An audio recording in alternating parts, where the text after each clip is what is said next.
So please let me introduce my great teacher, Martin Beaver. Thank you very much for having this interview. Hello, today. nice to be here.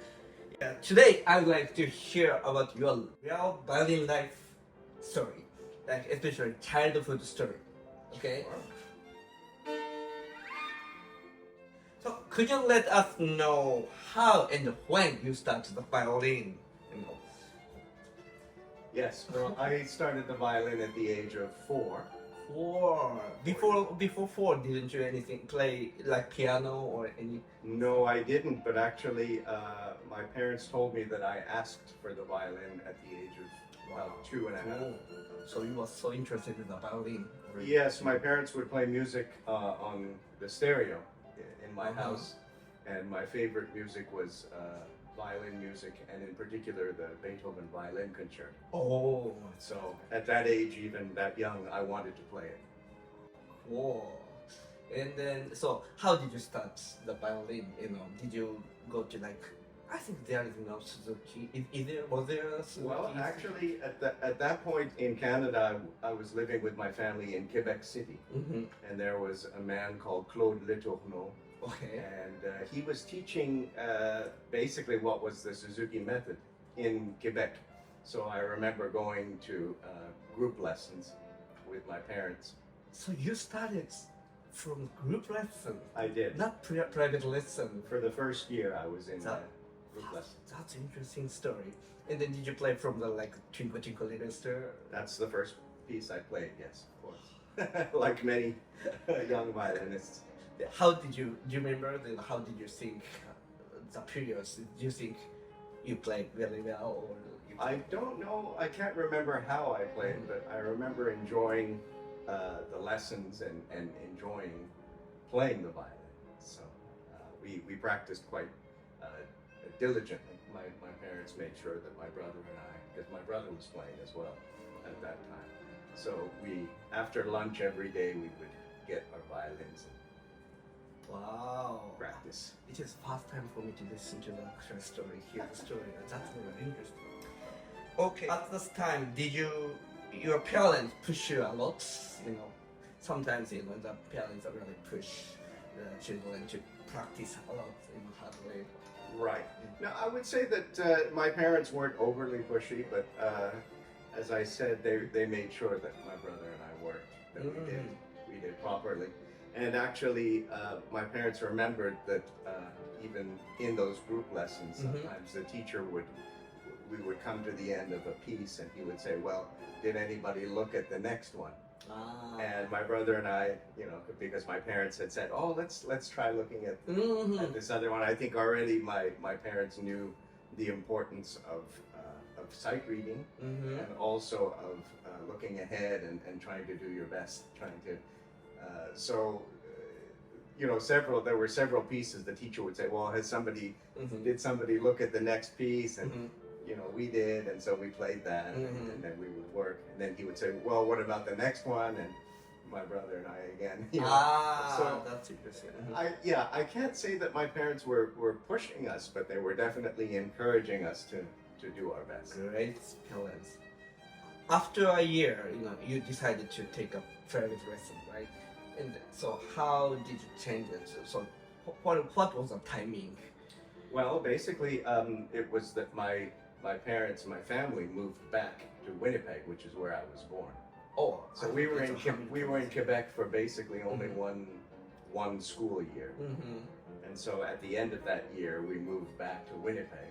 And at that time, I don't believe there was a Suzuki teacher in Winnipeg, so we went actually to just a teacher. traditional, if you could say, a private violin teacher. So how was the teacher?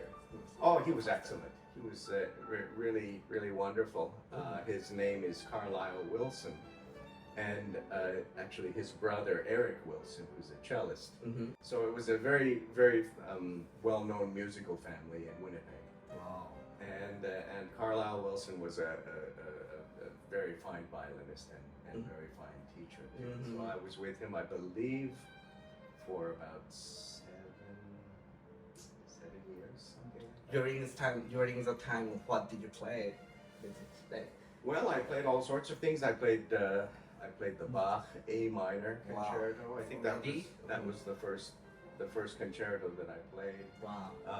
Not Vivaldi. Well, I also did Vivaldi and Bach E major, and then I think also I progressed to Mozart.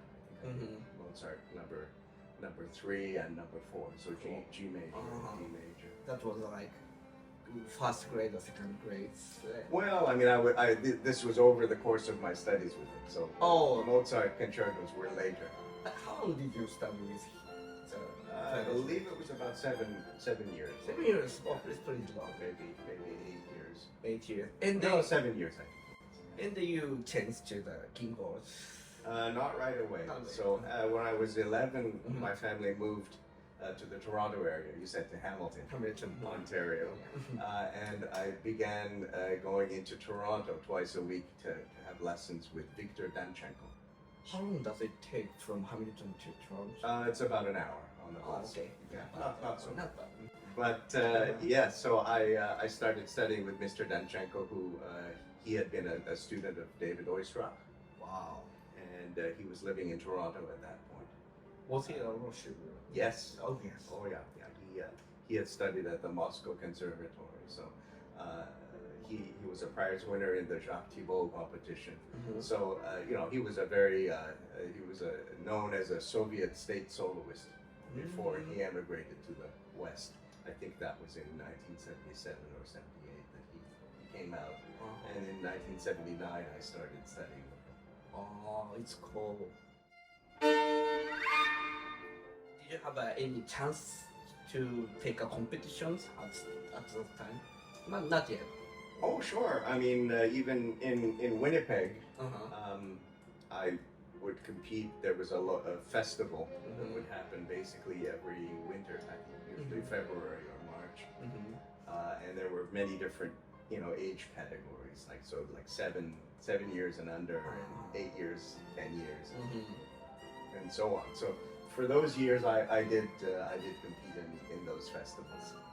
Oh, and you won that, right? Yeah, I did pretty well. I did pretty well as a kid. Great.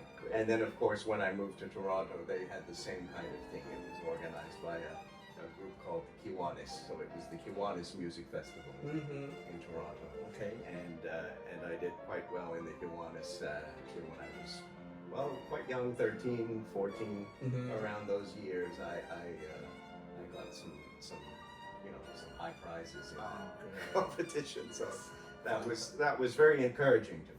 Fantastic. It was nice. So can I ask what piece you played at the Well, when I was 13, I played the Mendelssohn Concerto. First one. So you won the competition with Mendelssohn. With Mendelssohn, and then the next year with Wieniawski, Concerto number 2. Second one. Oh. So because you are very good at playing the mambo staccato. I don't know, but somehow it worked well. I think when I was your student,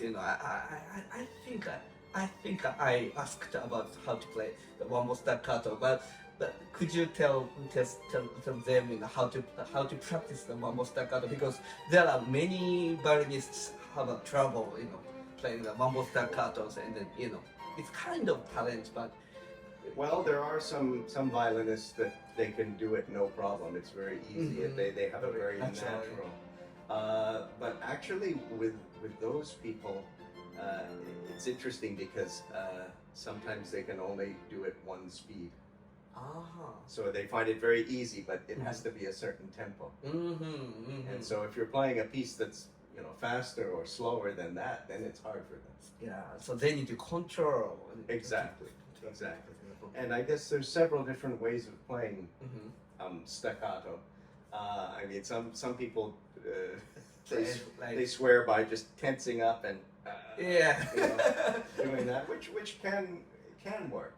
It's sometimes like. There's a very good Kreutzer etude near the beginning. If I'm not mistaken, it's number 5 or number or six. Three or four. I mean, four. Four. Five, Yeah. I think. Yeah, 4 or 5. Yeah, I wish I Yeah. remembered the number. I mean, But that's a good age to play. First of all, very slowly. Mhm. Yeah. And for me, the thing to remember actually is when you're playing staccato, as you go towards the middle of the bow and then to the frog, it gets harder to play and harder to control. Yeah. So whenever you have to play staccato, it's best to get really right to the tip and to stay as close to the tip as possible. So what if the bow is coming to middle? And Well, I mean, you have to Do you practice. change it? You have to practice using less bow so that really Ah. you can control how much bow you spend. Sometimes I tell my students, when the bow is coming to middle, and then maybe they need to change the way, like Frankie staccato or. Well, I mean, that's a solution So, for the concert stage. If you get into trouble, then Mhm. okay, then or slur 2 notes and then start again. Ah. You can do that if you're If you're really in Yeah, trouble. trouble. But it's better really to practice slowly. And what I would say is that when you play, a lot of people think about the initial grip, but what's more important actually is stopping the bow after the note. Ah. Bop, bop, bop, bop. I've never heard that story though. No, I learned actually. Very good. Okay, so it was 14 when you were 14. You played the Violinisti, That's right.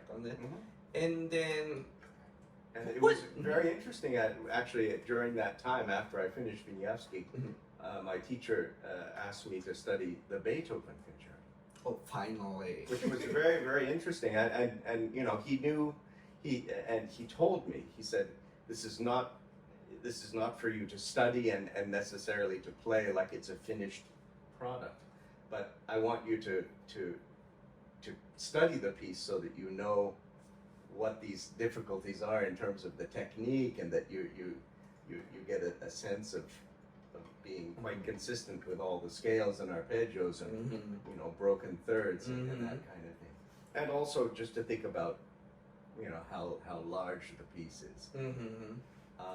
So basically, it was a controlled experiment in a way, and he asked me also to listen to several different recordings from different artists to compare the different interpretations to hear how different it could be, and so I thought that was very valuable in terms of expanding my musical horizons.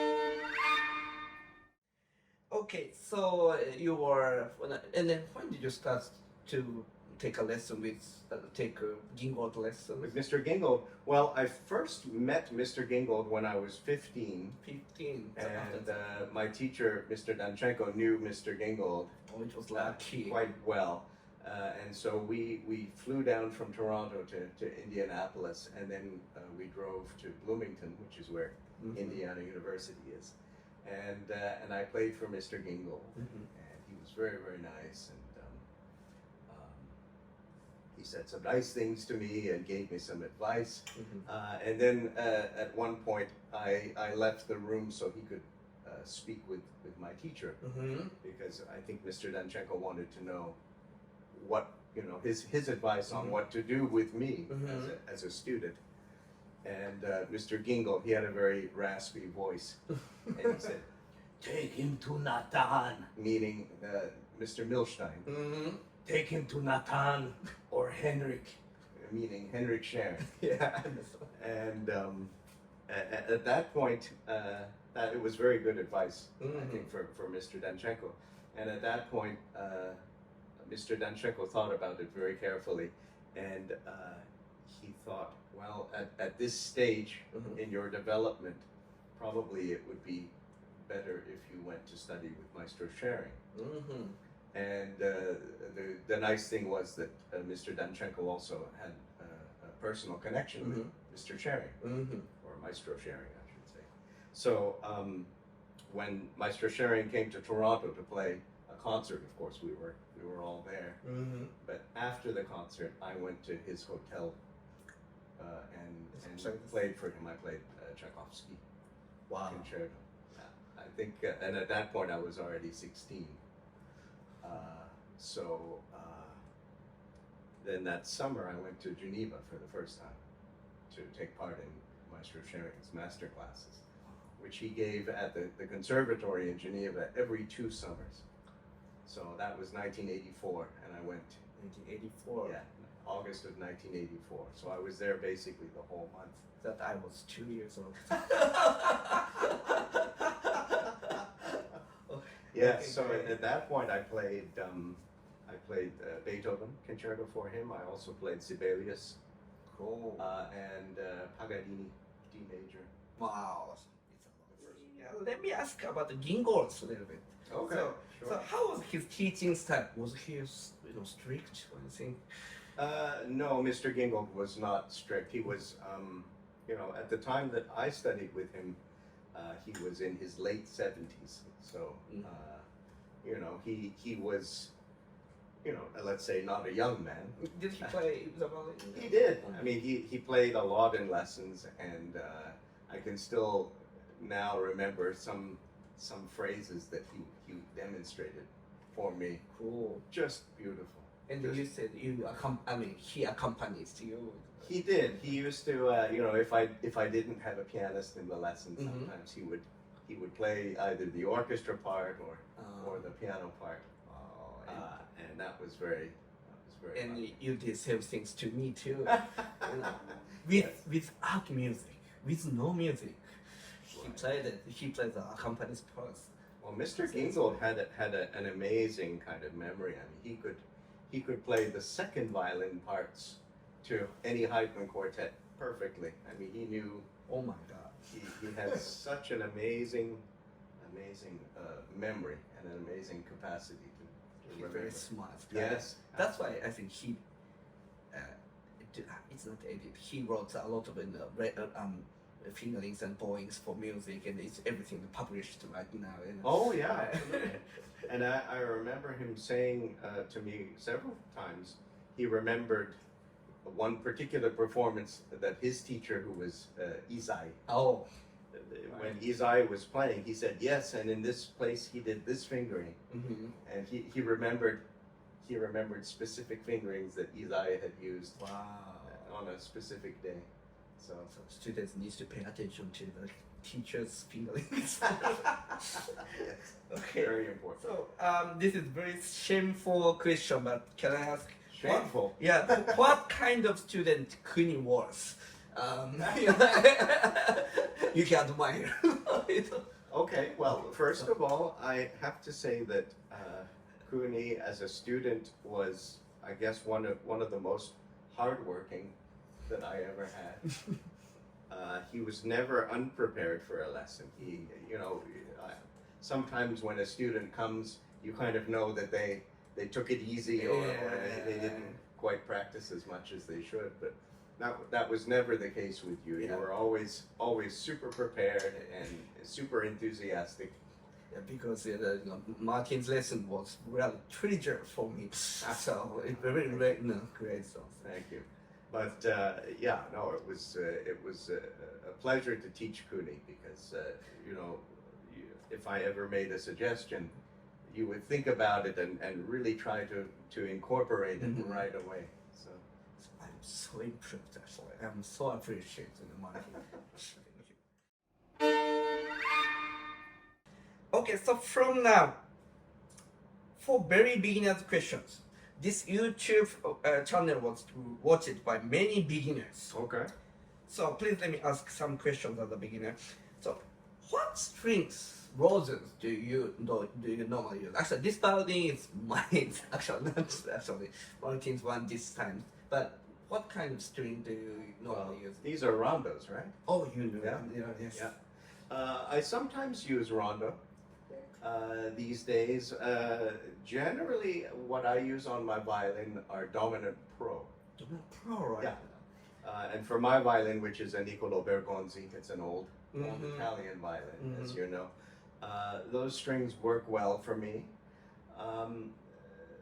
before that, I was just using regular dominants I remember it. for a very long time, and they actually I like them very much too. When I was in the Tokyo Quartet with the Stradivari from the Paganini Quartet of the Nippon Ongaku Zaidan. With that instrument, I used Vision Solo. That's interesting. Yeah, and those sounded really good on that instrument. Not so much with my Bergonzi, So for whatever reason. That's interesting. So depend on the violin instruments, you change the strings. How about the E string? Gold rockets? Do you use? I use Gold anytime? Cat. These days, I actually use the E string that comes with the dominant pros. It's actually quite good, and the rondo as well. But Gold Brocat is very good. It's an excellent string. On my violin, the thicker gauge works better, 27 and a half. But you can get 26. Yeah, too. If it depends on the violin. Sometimes if the violin is whistling when you play the E, it means you need a thinner gauge. I think so. Yeah. Now for the rosin, it's very interesting. Lately I've been using a rosin by a company called T.C. Baker. T.C. Baker. And if you on the internet, if you look for Baker's rosin, that would come up, and it's very interesting. They make very small quantities, and they have a theory about the size of the molecules of the sap when it's taken from the tree, based on the temperature. So they take it when the molecules are, so they say, are much smaller, which means there's less dust, and the sound is more smooth. That's interesting. And on that company, you have to actually apply to get yourself on a mailing list, and they will contact you. They will. So sometimes I'll get an email, and it says, "We have rosin available. Would you like some?" And then you respond, "Yes, I would," or "No, I'm okay for now." And they send it out to you within 1 or 2 days because they want you to get it when it's really fresh, and it's a tiny kind of cake of rosin. It's not very big. It's very rare. And Yes, and so there's two different formulas. There's the original formula, which is a little bit darker, and then there's one called Vion Citron. Okay. And citron, of course, in French means lemon, and that It's a formula. color. Yes, it's more yellow. Should be there. It's depend on the season, and maybe you may change the color. Well, no, they have two different recipes. Just the red. Oh, Yeah. okay. Yeah, That's because interesting. they don't just use the tree sap. Of course, they add in some other things which they don't. They don't talk about that. Okay. That's their- That's a sweet kind of That's thing. like the recipe for Kentucky Fried Chicken.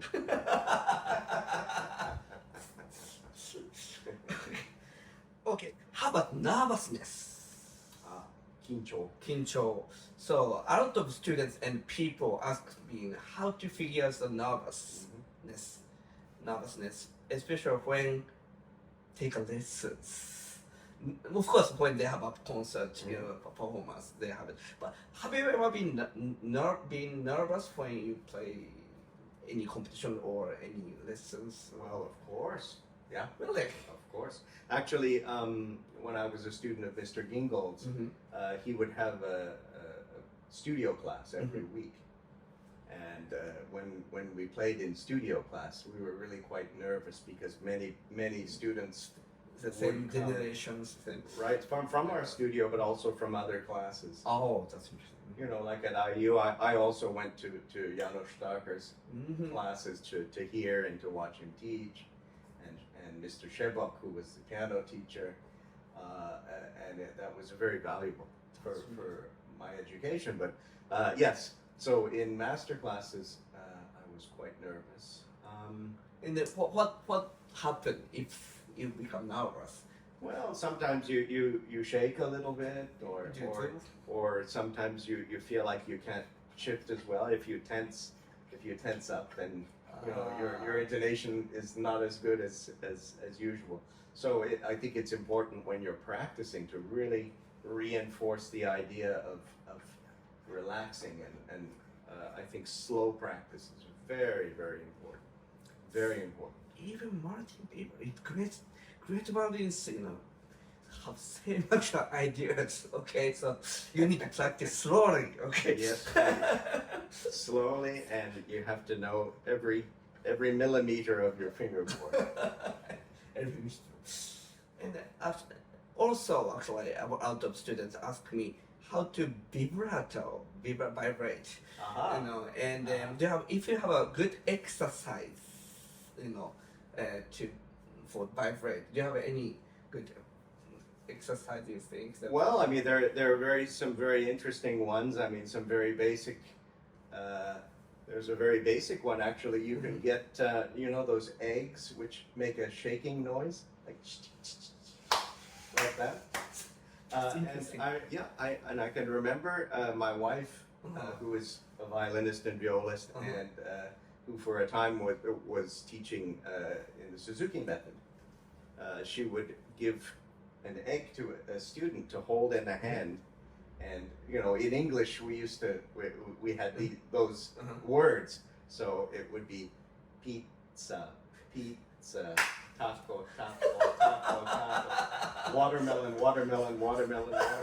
yeah, just to get that kind of the freedom of the wrist, and you could get the rhythm of the vibrato really correctly, even without using the violin, just holding that egg.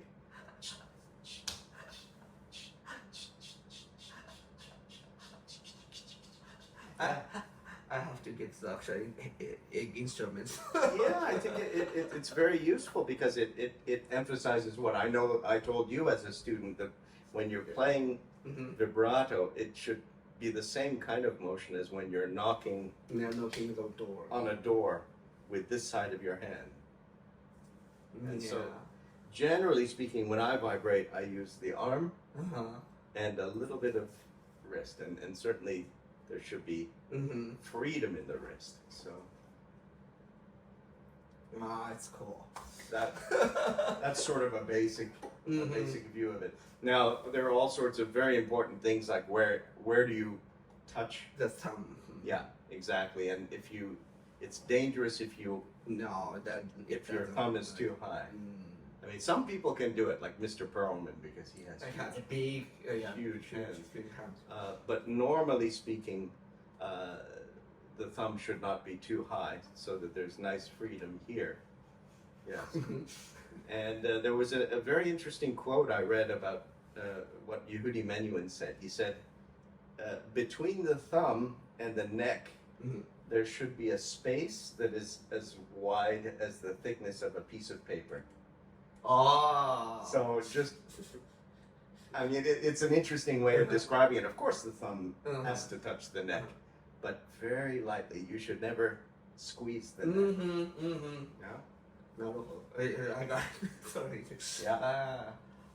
No matter where you are, and you have to figure out a good placement for the thumb, so that when you go up into high positions, then you're still right above the notes you want to be, and you can be comfortable enough to vibrate. Yes. For the last, give a comment for your fans in Japan and in the world. First of all, to my fans and to fans of classical music in Japan and everywhere, I would like to say thank you for your support over many, many, many years. And I think certainly with the last few years that we lived through in the Corona pandemic, it's taught us to really to value what's very important, and to me, of course, that's making music and listening to music and sharing music.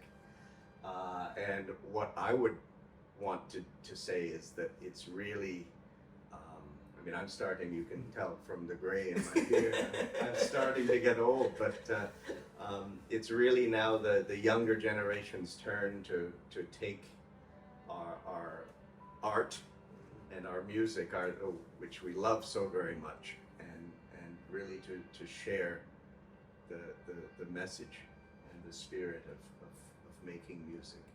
So I encourage you to practice hard, to work hard, and really to share your music. Thank you. Thank you very much. Thank you very much for the interview. It was a great interview. Thank you. Thank you.